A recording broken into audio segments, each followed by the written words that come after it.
My name's Tip Riggins. I grew up with Billy Fletcher in South Memphis when we first met him when we were 8 or 10 years old. We played together. I went to Christian Brothers, he went to Southside. But when we were young and no cars and no means of transportation, the Methodist Church used to have a youth thing once a month to get all the people, young folks to come to the church. Of course, there were girls there. Well, once a month they would have fried chicken. We would look around the room and there's all these good Methodist boys and girls sitting there. And I looked and there's a little Jewish boy, Billy, and a little Catholic boy, me, and we're just eating the devil out of that fried chicken. Wilson Herring. Bobby and Billy and Marcia and I grew up together starting in Longview Heights. Billy and I were like brothers and sisters, more or less, because we played together and we fought together a lot, and literally fought. But we had such good times, and we used to run through Longview Heights from morning till noon, and we would go down to the cotton compress and climb up on all the bales of hay, sneak in, of course, climb on the bales of hay and jump from row to row. And if we'd have fallen, I guess we'd have broken our necks. Our theme song should have been If I'd Only Had a Brain. But one of my best recollections and favorite memories is the last time that Billy and I had a one-on-one in the hospital, and we got to have a few moments and we talked. And he also told me, he says, you know, you wasn't really mean. I just love aggravating you all the time. And he also said, I really love Marcia. There would have been no one that would have taken care of me like she did, and I always knew she'd be there for me. I think that's a pretty good final chapter, and thanks, Marcia, for taking such good care of Billy, because it allowed us all to have him a little bit longer. Hi, I'm Buddy, Billy's brother-in-law. Everybody's been telling stories about Billy kicking field goals, extra points, and scoring touchdowns. Well, I'm going to tell a story about when we were young and the first time, or really the only time, I ever outrun Billy Fletcher. Well, we lived on Gage Street, and we had a front porch that was about 4 feet off the ground. So one afternoon, Billy comes over. I'm going to say he's 11 or 12, and I'm 9 or 10. And he and Marcia and myself are all standing out on the front porch, and being a dumb little kid, I'm playing with a box of wooden matches, and I'm striking them and pitching them out there and letting them go out. Billy's saying, what you doing that for? And I said, well, hey, Billy, have you ever seen a match burn twice? And before he could even answer, I struck a match, and it burned, and I blew it out and stuck it to his arm. Well, by the time it started burning him and he started hollering at me, I had jumped off that front porch and was running. Well, I outrun him that day. He tells a story that he caught me and kicked my butt, but I'm sticking by my story. That's my Billy story.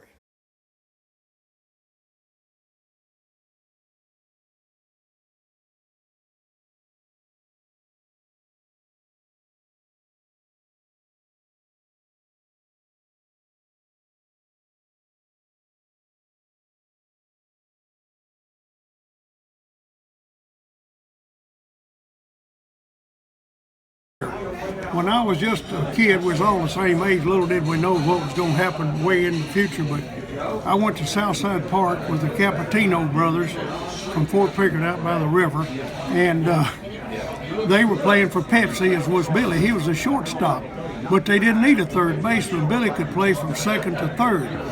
And I watched him, and I said, this boy's going to do something one of these years. Here we are, 10, 11 years old, and little did I know the connection that would be years later. And Billy is just as I've said before, he is the best high school athlete I have ever seen. Not that I'm a scout or a coach, but I just think Billy was the best ever. And you couldn't beat his personality. Of course, I'm talking to his son here too. I got to say something real nice, but everything I could say would be nice about Billy. And I don't know that he had any enemies.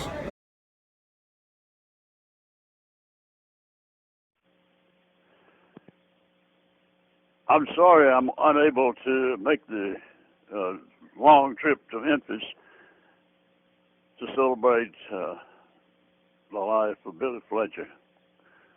But I'll try to make some comments here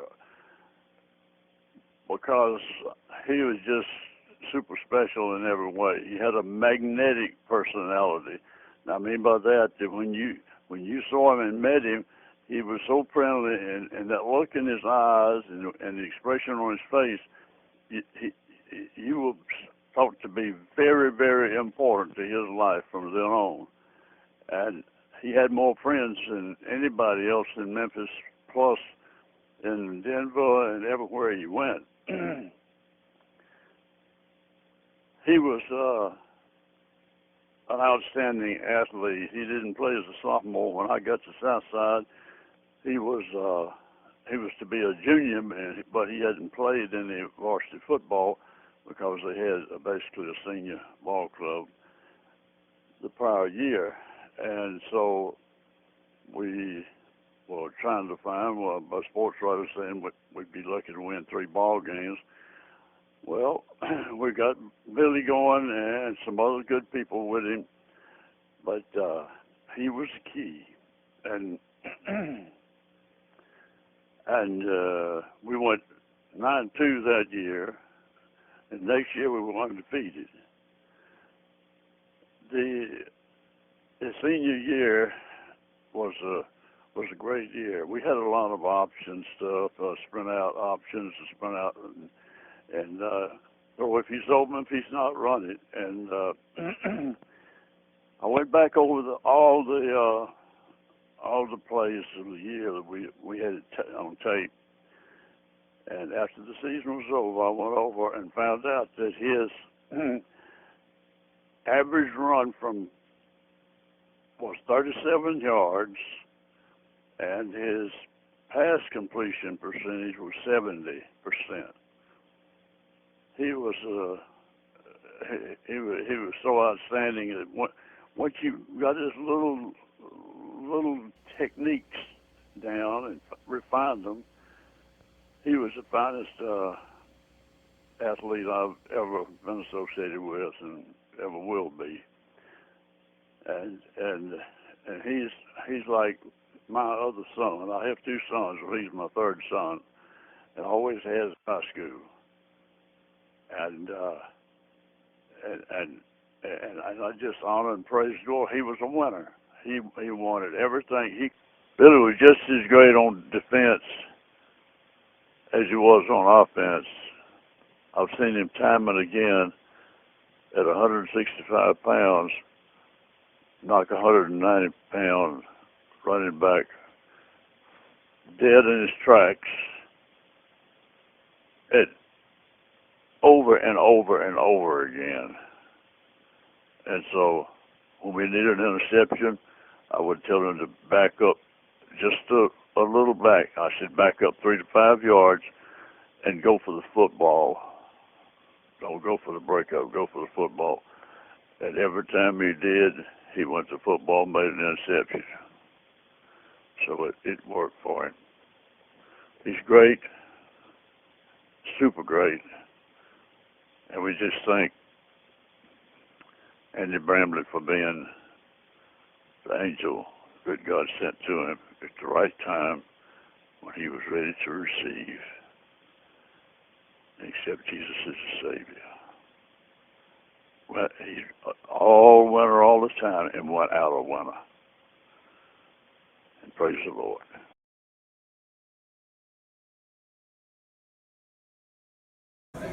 Go. All right, I'm Jack Brooks. This tale is from our 5th game of our senior year. We're playing Christian Brothers at Crump Stadium. Probably 12 or 13,000. I was nervous when I walked out of the dugout. But anyway, they took control of that game. It was 14-0.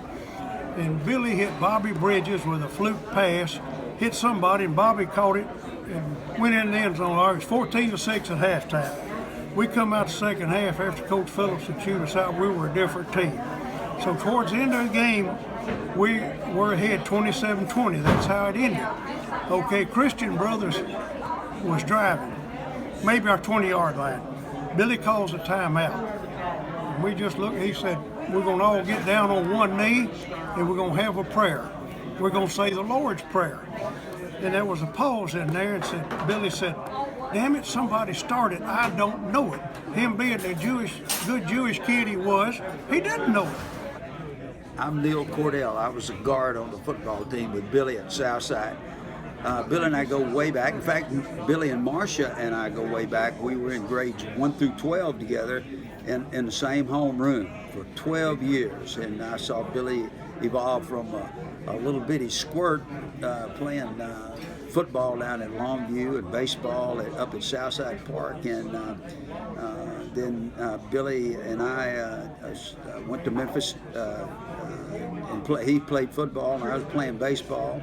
And then as we reflect on some of the things that we did, Billy was a tremendous football player at Southside. The final play of our last ball game, we were undefeated, by the way, that year. We were playing Messick, and Coach Phillips let us go back in on the very last play. We were on a 3-yard line, our own 3, and 4th down, and Billy goes in to punt, and everybody probably in the stands knew that we wasn't going to punt. But Billy took the ball and ran 97 yards for a touchdown, and nobody blocked for him. Nobody could catch him because he took the ball and outran everybody to the goal line. But Billy's, I've been involved with high school athletics and college athletics for a while, and I've never seen a better athlete than Billy Fletcher. He was a true friend, unbelievable athlete. He got the prettiest girl in town. She was the captain of the cheerleaders, and dadgum, she was the homecoming queen, and they were a happy couple. And I really am proud to know that I played and was a friend of Billy Fletcher, because he was a real dear friend, and I miss him a lot. Man, he listens to every word that you have. He looked you straight in the eye. And he gave everybody his attention. And he was a great athlete and a great guy, and we'll all miss him, and I'll especially miss him for the relationship that I had with him.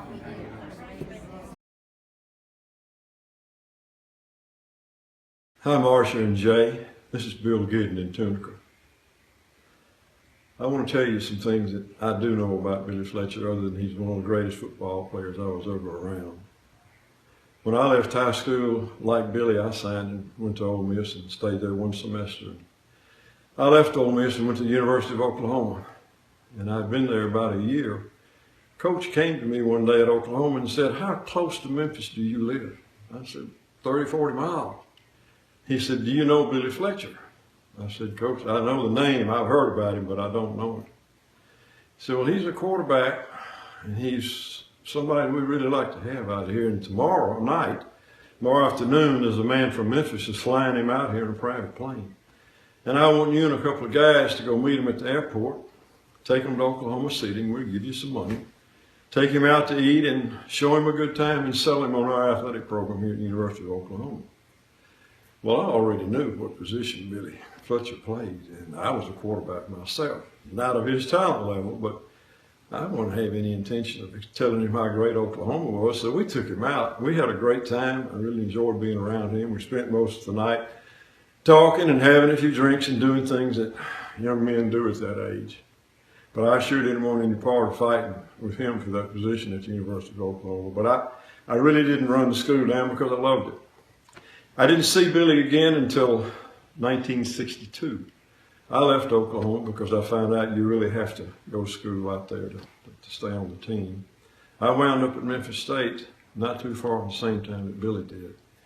And we were friends, and we were close friends, and I really miss him. I'm going to miss him. He was a great guy. He was as great a guy as he was a great football player. And I would like to just close what I'm telling you about him with a short prayer, if I could. Father, I pray that you would comfort Billy's family. I pray that you would give them the strength to go through these hard times. Comfort them as they cry, and comfort them as they laugh with the memories of Billy. And I pray that they would long to look forward to the day that they will see him. And I pray that you would remove grief from them as it would be your plan for them. Amen. I think about Billy Fletcher, I think of the best broken field, what we used to call broken field runner that I've ever witnessed on a football field, pro, college, high school, anything. When he would roll out with the ball on the center, roll out, a chill would go up my spine because I knew he could break it any time that he did that. He just could. He had great balance, and it'd take two guys that hit him solid to get him down. But he's the most exciting broken field runner that I'd ever seen. He's just a great all-around athlete. I watched him in high school and in Memphis State.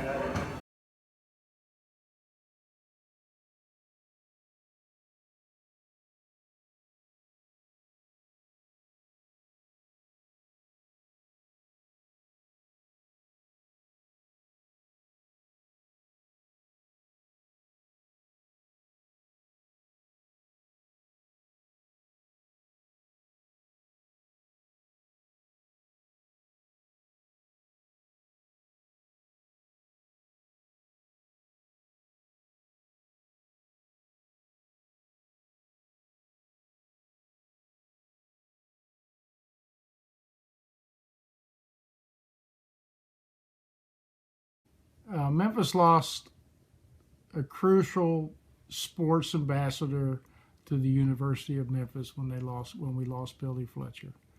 Billy had the unique personality that never criticized deeply, never made sly remarks, never was unhappy, never criticized coaches. He was a gentleman. And I think that gets expressed by the way people treated him whenever we were out with him and his wife in any social environment, game environment, anything like that. He was always appreciative of people, talkative, would visit with them, even to the point where we used to leave him and say, "Billy, we'll be in at the game, and maybe you can make it." And Billy comes, staggering in there. After having missed the jump ball or missed the kickoff, and sit down and be ready to go. But he was truly a gentleman that never. I don't think he has an enemy, ever had an enemy, except maybe the opposing teams. But he never had a real enemy in my summation. Arrived at Memphis State in 1962, and it wasn't long till we met the person of Billy Fletcher. I think he was on crutches, but Billy was king of Memphis. I think he had keys to the city because he would get us in free everywhere. So everybody loved to hang around with Billy Fletcher, whether it was going to one of Elvis's parties or the Cotton Carnival, where Billy had keys to all the different parties. Billy was a pleasure, great football player. Some have said he's the best high school athlete to ever come out of the city, and I believe it because he was great at football, basketball, golf, you name it. I never played a sport with Billy that he wasn't competitive in. It was great to know the young man, and I'm going to dearly miss him. We love. The main reasons I wanted to try to get time with Billy and crew back last summer while he was still upright was there's always been this burning desire to know truth. And that truth is, it still bothers me to this day, is who was really taller? Was it Jim Haney or Billy Fletcher? Well, I think we finally solved that mystery at the dinner last year. We found out that Billy Fletcher was really taller than Jim Haney. The controversy is over with. God bless you. Larry Duck here. Little message about my friend Billy Fletcher. I came to Memphis in 1964. Billy's one of the first guys that I became friends with, and played there for 2 or 3 years. Had a wonderful time. Billy was our leader. He was a guy. We all know about his football career, and it was fabulous. But Billy was a true, caring individual. When I left Memphis, I think it was 1966 or 67, I came back here to Wheeling, and Billy played for Charleston in the Continental Football League. Well, after the game, I picked him up and we kind of spent a few hours together. Now, that was the last time I had seen Billy. until this year, at the reunion in August. And I had not seen Billy for 49 years. And the most amazing thing is, it was like we hadn't missed a day. He just carried on like I had seen him yesterday. And Billy just a great guy. I was humbled to have known him, and I was humbled to have had him as a teammate. Thank you.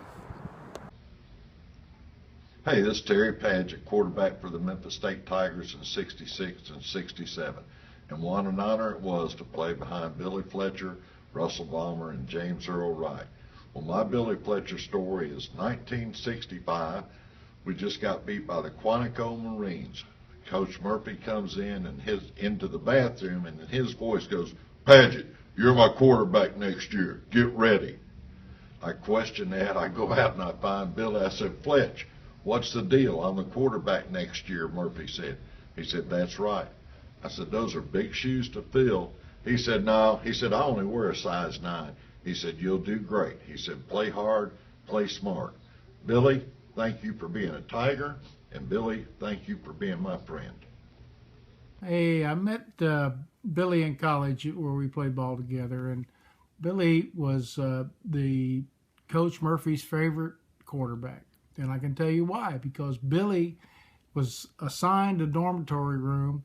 That room had sheets on it that he put on there in August, and they were still there, the same sheets, at the end of May. But Coach Murphy loved them and let them play whatever he wanted to do. But one of the funny things about Billy was that he had to get outside the offensive line in order to throw a pass downfield so he could see everybody. And that's called rolling out. So when he was rolling out, he'd get to the sideline and most of the time he was running for his life. And Coach Murphy would, at the end of that play, he would give him the next play, and Billy come over into the huddle, be wore out, and huffing and puffing and say, I know he didn't remember what Coach Murphy said, so he'd just say, I called at the line of scrimmage and hopeful that he would remember what Coach Murphy said, get to the line of scrimmage, and he'd say, can we run this play? And that's how it went. We run those plays, and that's the name of that tune. So my name is Hal Padgett. I was a friend of Billy at the YMCA out here where we both worked out. Sometimes I worked out more than he did, but he had a good time out here. I can remember coming in with my Central T-shirt on, and it was like waving a red flag against those South Memphis boys, Billy and Tip and some of the rest of them. But those rivals were a long time ago. Migrations were all old now. But there's one school we could always agree on, and that was the Tigers. And we both loved the Tigers. And we did not mention that Yuck school up in East Tennessee that much, but when we did, we were trying to be respectful for folks who just didn't know any better to pull for the orange. Another time, Hal and I took Stan to Coach Murphy's funeral, and when we walked in with Stan, Billy came up and wanted to take Stan around to see all of the old football players because they all remembered him, of course, and he loved them. Well, that just made Stan's day, and it was so gracious of Billy to do that, and I'm sure he had many occasions in his life where he did such kindnesses. We'll miss you, Billy. Hi guys, this is Ole. 30 seconds isn't very long, but I'll try my best to tell a story. I was back in Memphis in August. Billy and Mike Kellogg, a friend of his from the Broncos, and I went to lunch with some of my old work colleagues, and one of my colleagues asked, "Ole, didn't you score the first touchdown in the Liberty Bowl Stadium?" And I said, "Yes, as a matter of fact, I did. It was my first touchdown pass and first pass I ever caught in my life, actually." And Billy threw it. And Billy piped up and said, "Heck, I threw more than one touchdown pass that night. One to you and one to Ole Miss." Billy, hey, Tommy West, just calling to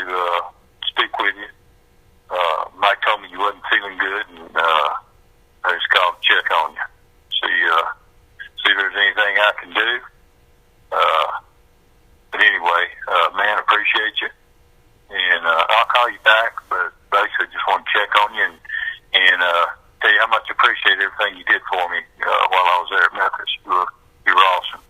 You always say two kind of peoples in the world, givers and takers. You're a giver. I appreciate you, man.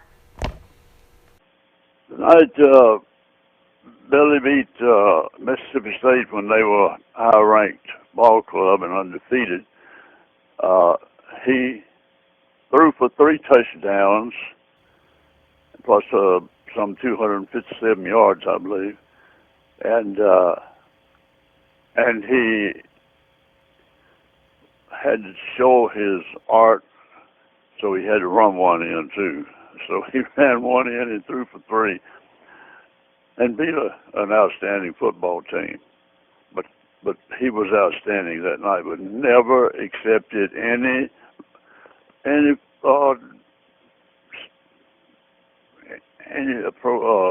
building himself up. He never built himself up any time. He never even acknowledged that he was good, or he never even acknowledged that he was important to the team or anything else. He was just a great guy, a great human being, and he's just the kind of guy you say, hey, I'd love to have him as my brother or in the family some way, so I could just enjoy him, because he is real great to be around.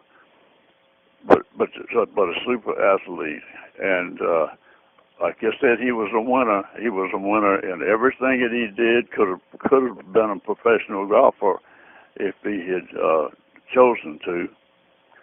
But he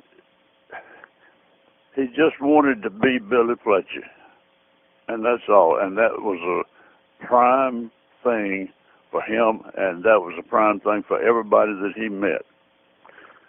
And I said he was a winner. I just keep saying that because he was, in anything he went at, never accepted any applause for it.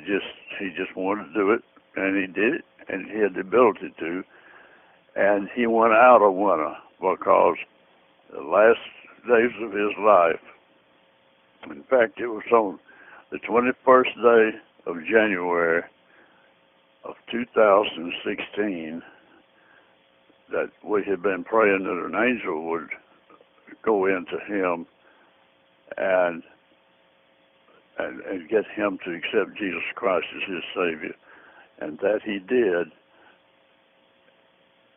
And a pastor went in, and he accepted him today.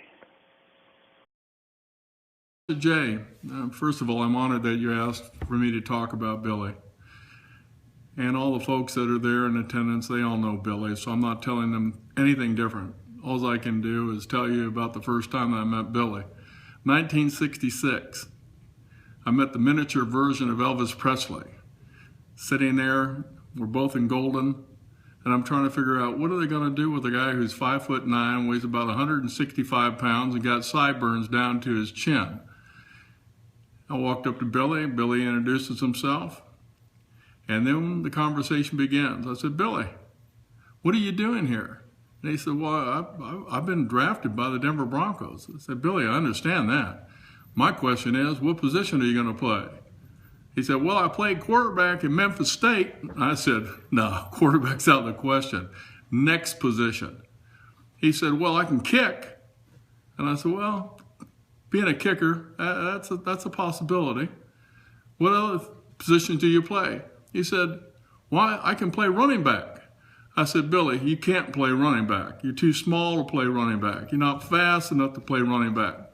Billy looked me square in the eyes. He said, yeah, I can, because when I carry the ball, I run scared. And that was about it for my first meeting with Billy Ray Fletcher. Of course, Marcia kept us fed during our first year at the Denver Broncos. Billy and I became very close friends and remained so until the day that he died. I know this is a point of celebration, and I want to keep it that way. Billy Ray was very happy at my ranch in La Veta, so he got to pick out which of the 5 bedrooms he got to sleep in. We designated that as a Billy Ray room, and that it will always be the Billy Ray room. And he will never be forgotten, always remembered. And all I can say is God bless the years that he was on this earth. Decent person, treated everybody decently. And I still hear him, "Mark, how high is that mountain behind us?" I say, "What does it matter?" He said, "Do you think anybody's up there?" And I'd answer, "No, Billy, I don't think anyone's up there." So God bless all of you. I know that you support Marcia. So do I.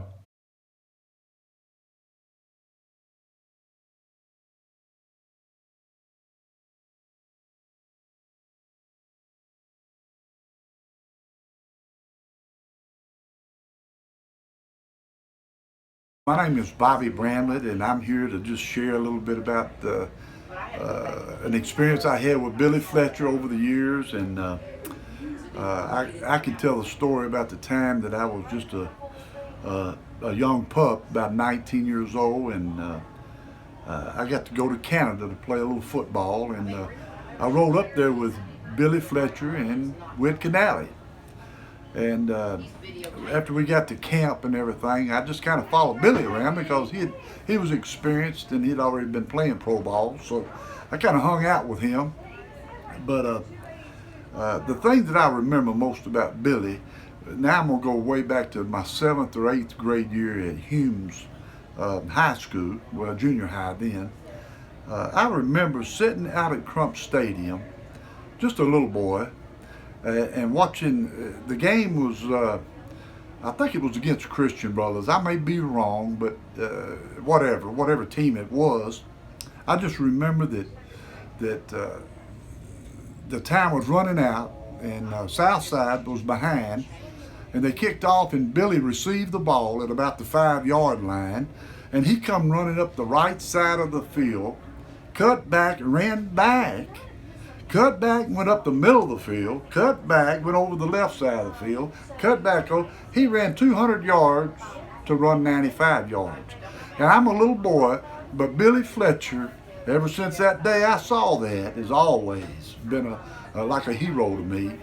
And I've always loved him. And then, later on in life now that we've been coming to the YMCA for years, over the last 8, 10 years, whatever it is, it's been a pleasure to see him when I come up here at the YMCA and work out and try to walk, and it's just he's a wonderful guy, and I'm deeply gonna miss him. I loved him very much, and as everybody else did.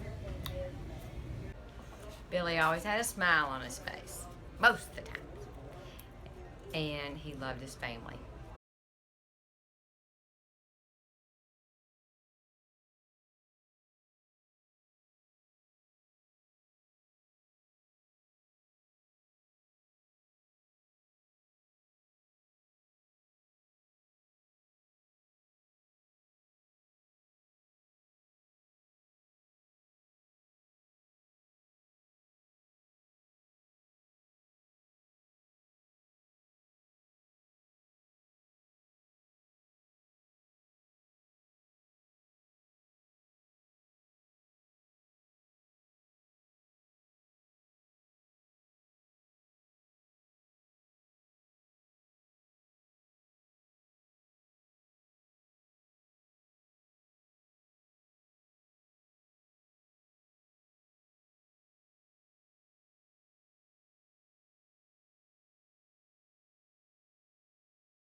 I'm Dickie Hogan. I used to live next door to Billy back in the day, and we had a golf tournament down in Mississippi, and I got in Jack's truck to leave, and it hit the release on my prosthetic leg, and it fell off in the parking lot. So we had to call Billy over to block the view from the clubhouse so nobody could see me, and he tried to take pictures with a camera. Thank God he couldn't take pictures. But that's my one Billy story. That's good. My name's Ralph Watts, friend of Billy Fletcher, like everybody else is. Billy bought a pair of Merle shoes one time, and he had them for a week or so, and they kept developing spots on them. Well, he thought that the shoes was inferior, so he carried them back to the shoe store and exchange them. Told the clerk the problem. The clerk took him back to the back room. A few minutes later, he came back out. He said, "Mr. Fletcher, how old are you?" Billy said, 62. He said, "You're peeing on your shoes." Billy took his shoes and went home and said, next time he has a kidney infection, he's going to the shoe store. My name's Bucky Wingfield, and I'm here to tell a great story about Billy Fletcher, my good friend. We were going down to play golf at, what's the name of the golf tournament? Kirkwood. And there were 8 of us. And I rode down with Billy, and it was the 2 of us, and it was in probably the middle of July. And the asphalt was real hot when we got out of the car to go to the pro shop. So we're walking into the pro shop, and Billy had on his golf shoes, and it was the old type shoes with the metal cleats. And as he took a step in the hot asphalt, the cleats sunk into the asphalt, and his sole came off of the shoe all the way down to his heel. So, which you can imagine that was pretty funny on his right foot. So we're walking in, and his shoes are flopping like flip-flops, and we get inside the pro shop, and he asked the pro, said, "Do you have any golf shoes over here I can buy?" And so the fellow, of course, obviously said yes, and Billy went over and started looking around, and there wasn't a pair of shoes in that golf shop for less than $100. And Billy, he looks back at the pro and he says, "Good gracious, it's $100 the cheapest pair of shoes you've got in here?"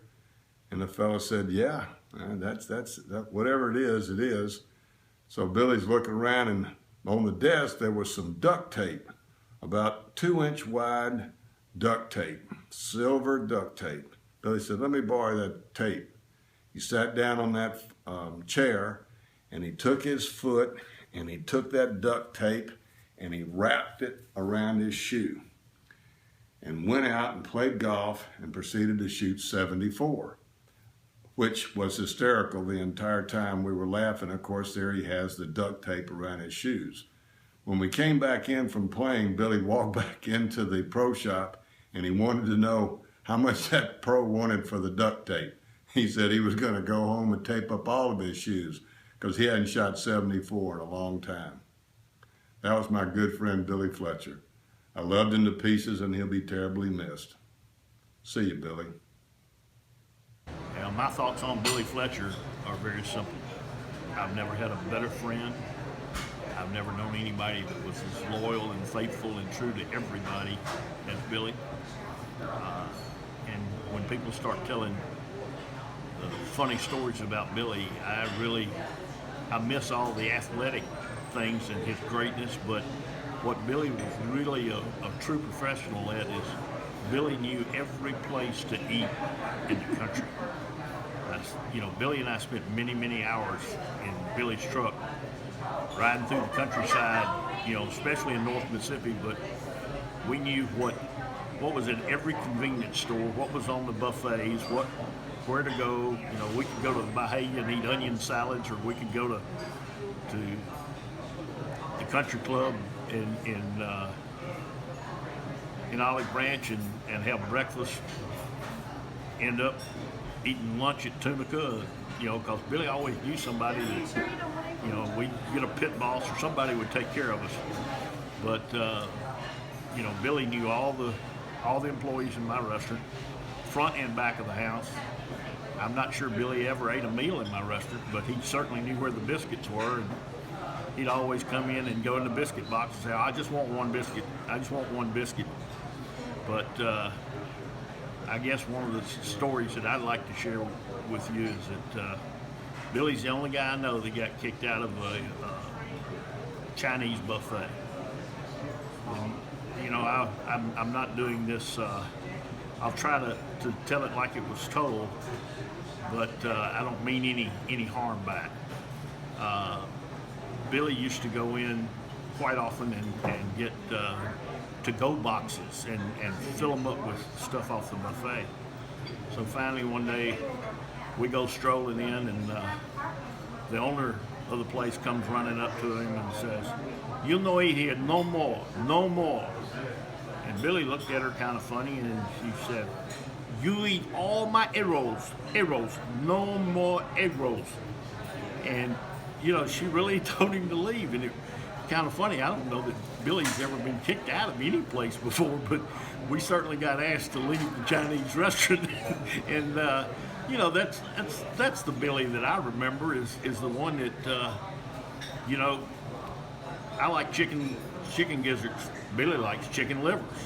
So that was at least 2 stops, because we never found a place that served the best of both. And you know, if it took us 60 miles to go get chicken livers and then go get chicken gizzards, we'd have them right there in the front seat of the truck and ride and eat and drink and have our fun. And that's kind of how we spend our Saturday mornings and Saturday afternoons, and you know, early evenings, you know, just riding around talking and figuring out the next scheme that we were going to get in.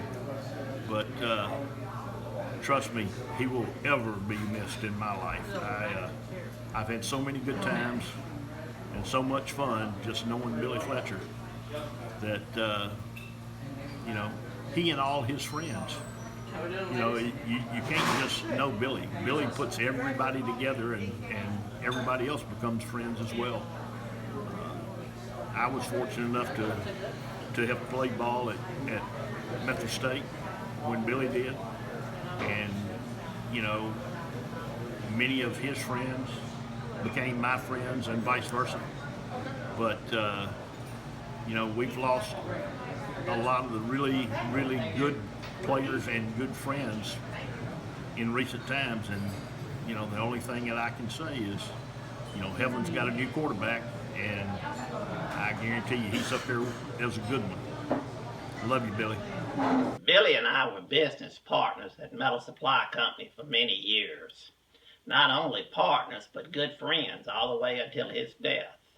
We were so fortunate that the two of us, though with so very different personalities, blended well and were able to run a successful business until our retirement. Now, Metal Supply Company was located in an industrial area of South Memphis, causing us to deal with much crime and safety concern over the years. Sometimes we witnessed police officers chasing robbers up front on 3rd Street, and the occasional bullets that would hit the side of a building and even the metal supply sign. We used to laugh that things got so bad that whenever a car backfired on 3rd Street, we'd all take cover. The good Lord takes good care of us, and he took care of us throughout all of these years. And I'm thankful today for that. And over the years, Metal Supply was audited quite a few times by the Internal Revenue Service, Tennessee, Arkansas, and Mississippi Department of Sales Tax Revenue. And if any of you have ever been audited, it can disrupt a business. So we learned a shortcut was to set up a desk in the warehouse for the auditor to use as his office. And believe me, when it was hot or cold weather, it didn't take long for the audit to take place. I always said there was a right way, a wrong way, and a Billy and Richard way to do things. I miss you, Billy Ray. You rest in peace, buddy. Hi, my name's Dwayne Marshall, and I met Billy Fletcher when I was at Memphis State, but I really didn't get to know Billy very well until my senior year when I was doing some flying for the athletic program during recruiting season. Billy had an airplane, and he was gracious enough to let the university borrow it to fly coaches and recruits around. But somehow, through that association of aviation, Billy and I got to be real close friends. And I guess because I'm the oldest boy in my family, I guess he was kind of like the big brother that I never had. But spent some time with Billy and his family. I'd fly him sometimes to vacation down in Florida. We did a lot together as far as athletics. We played tennis together, racquetball together, golf some, which I was awful. He was great. But one of the funny things I remember is Billy was 20 years older than me. I was a 23-year-old kid, me and a buddy of mine, Turner Eccles, and he challenged us to a foot race, or I think we challenged him to a foot race, and he beat us, and it wasn't close, but he was an incredible athlete. I'm sure y'all well aware of that. One of my fondest memories of Billy is after I got married, moved back to Memphis, we had our first child, our little girl, Ashley, and Billy and Marcia were the first ones that ever babysit for us. We went out one night, not long after she was born, probably a month old, and we came back, and I'll never forget walking in. Billy was laying on the bed, and he had Ashley laying up on his chest, sound asleep. But he really enjoyed our kids, and they were like grandparents, he and Marcia, to my kids, and they did a lot with them. He'd come by the house quite often and take them to Dairy Queen to get some ice cream. But he was great with the kids, and he was a great man. We really enjoyed our friendship with he and his family. Probably my greatest memory, though, it was really a privilege. Greatest memory I have of Billy was the privilege the Lord gave me to be there when Andy Bramlett had an opportunity to share the gospel with him, and asked Billy if he would like to receive Christ as his Savior, and Billy said he did, and he prayed with Andy, and that was probably the greatest memory, greatest privilege I had with Billy. So until I see you again, Billy, love you. Okay. My name is Joe Cooper, and this is one of the hardest things I've ever had to do. I'm telling my friend Billy Fletcher goodbye. Excuse me. Billy and I sat on this porch many, many, many evenings. I'd sit here, and this empty chair belongs to my buddy. I could tell you stories about us, but I'm not going to tell that many. I'm just going to tell you that he was about 9 years old, and I was 13 when I first met him. We was playing baseball in Southside Park, and there was probably 100 kids there playing, and Billy was the youngest of the kids. And you could see right then that there was a great athlete. The little man could run, he could hit that baseball, he could field it, and he could play as well as most of the 13, 14-year-olds. Of course, we all know that he went on to become famous, really. He's a legend, and he's going to be missed by many, many, many folks. He was the most humble man that I believe I ever met. I had an old uncle back in the mountains in North Carolina named Leonard. Leonard was a very humble man, and I always gauge people as to how they act by my Uncle Leonard. Well, Billy Fletcher beat out Uncle Leonard. He was even nicer and more humble than Uncle Leonard. Jay and Marcia, all the family, Evian, Griffin, Heather, Betty Martin, Billy's sister. He spoke so highly of y'all, and he loved you better than anybody could ever love somebody. I have a situation myself that I have somebody that I love that much. But believe me, if you knew Billy Fletcher, you knew a real man. And I'm going to tell him bye one more time. I saw him at the hospital. I told him goodbye then, and I hugged him and told him I loved him. And I'm going to tell him again. I love you, Billy. I'll see you later.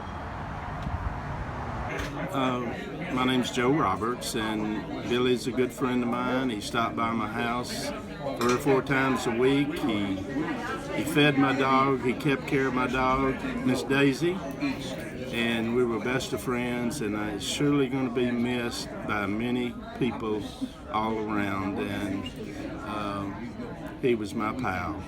Perky, I've been friends with the Fletchers for a long time.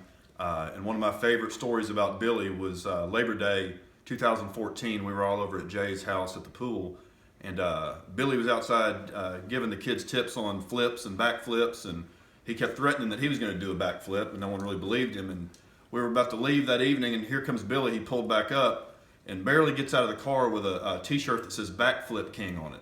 And we all kind of laughed at him, and before long he was being helped onto the diving board. He could barely get on the diving board.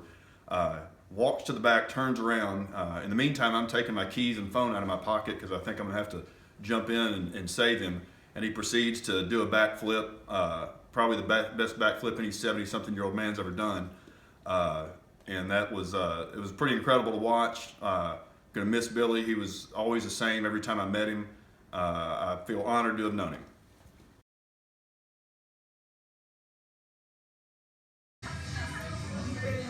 Don't do that.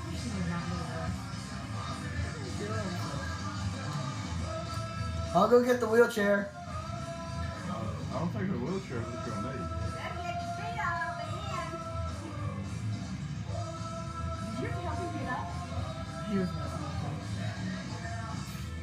Hopefully. You ready to dive?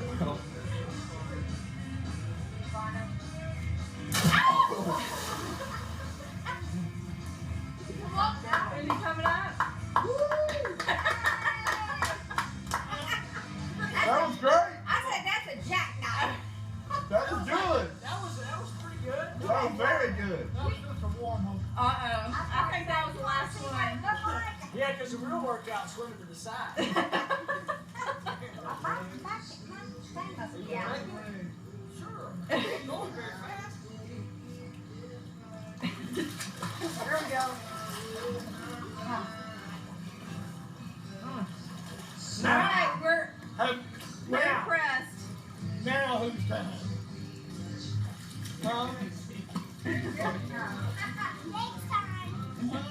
Jake's got this. Jake said you did it. Jake can do it. Jake's done for tonight. I think you do better next time. Hey, this is Jay, Billy's son. I want to take a second on this video and talk to you about teammates and friendship and the things that are awesome about athletics. Like my dad, I was an athlete. The only difference is that I wasn't very fast, but I couldn't catch. Obviously, his experience was completely different than mine, but years later when he and I talked, even though he was the star and I was just another guy on the team, we both had the same experience with our teammates and our friends, and that was what it was really about. So, trying to figure out how I would approach this, I found some note cards where Dad had written his notes for his Hall of Fame speech, and I figured I would give this a shot, and this would explain to you guys what Billy was really all about, outside of being an amazing athlete, which was just a piece of it. Here we go. He says, I can't think of any other place I'd rather be tonight than here sharing this award with friends, family, and people interested in the Memphis State University. Living in Memphis all my life, this award has special meaning to me. I've received calls from teammates congratulating me from Texas, California, Pennsylvania, Georgia, Arkansas, Florida, and it really makes you feel good and shows what a good job the Alumni Affairs Office has done in promoting this event. Let me tell you about this special day. Today at work, I received phone calls from friends all over the country. At lunch, a lady came by my office with a basket for my sister-in-law and brother-in-law. My wife and her friends have been worried about what I was going to wear and if I would wear a tie or if I even owned a tie. My partner and secretary tried to get me to go home about 3 o'clock. I got home and my mother-in-law and father-in-law were there with champagne. There were balloons tied to the chairs saying congratulations from my sister, her husband, and their children. But to top it all off, my son shined my shoes. This kid has never shined shoes in his life. They look pretty good. Thanks, son. We'll see if we can make this a weekly occurrence.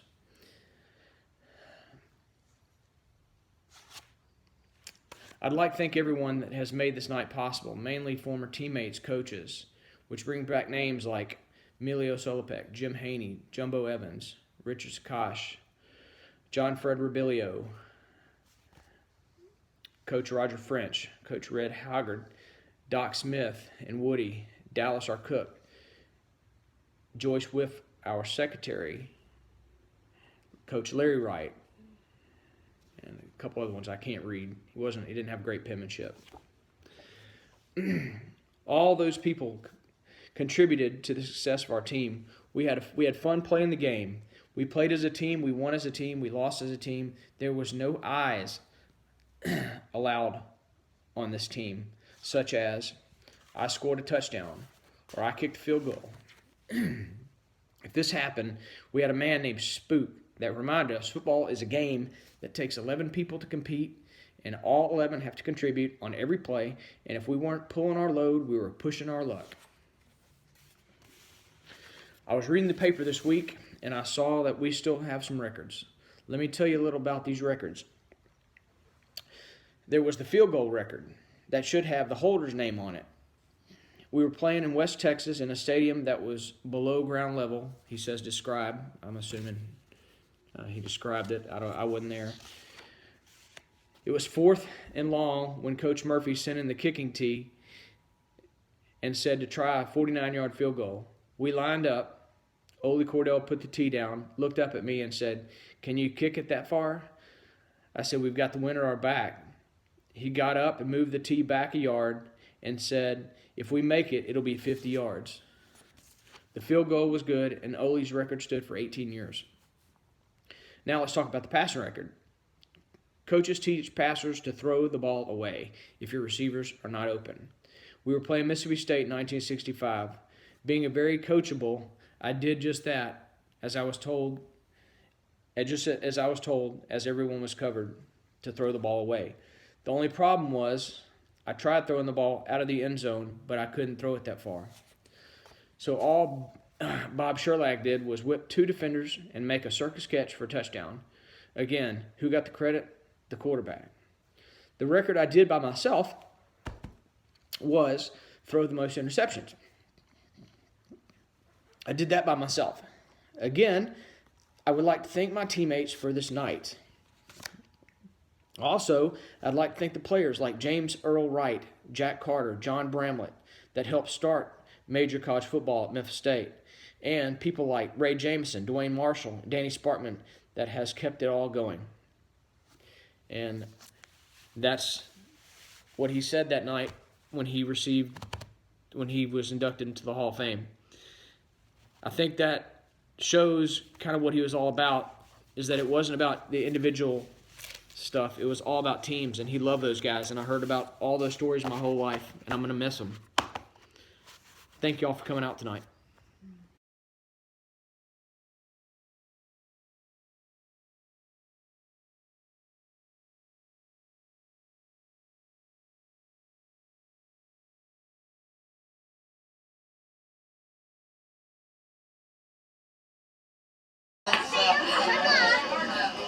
All right, let's go back and have a party.